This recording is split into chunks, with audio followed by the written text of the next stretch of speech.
After escaping the suspicious message, Musa thought he had learned an important lesson about cybersecurity. He was now more careful about the links he opened. But there was another weakness hiding in plain sight: his password. Like many people, Musa wanted passwords that were easy to remember. Worse still, he had reused similar passwords across several accounts.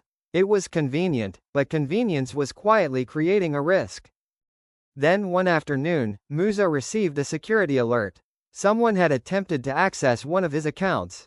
This time, there was no suspicious link to blame. Musa began to wonder, how secure were his passwords?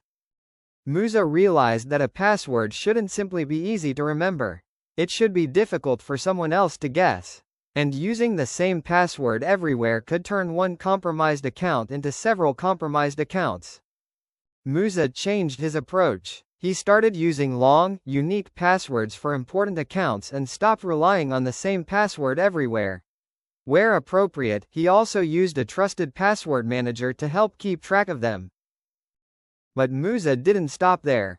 For accounts that supported it, he enabled multi-factor authentication. Now, a password alone would not be the only protection standing between his account and an unwanted login. Musa shared the lesson with his community. Don't wait for a security warning before protecting your accounts. Strong cybersecurity habits may seem small, but together they can make a big difference. Musa's accounts were now better protected. But a few days later, something unusual happened. His laptop became unusually slow, strange windows began appearing, and Musa realized that this time, the threat might already be inside his computer. Pause briefly. Musa's digital journey continues.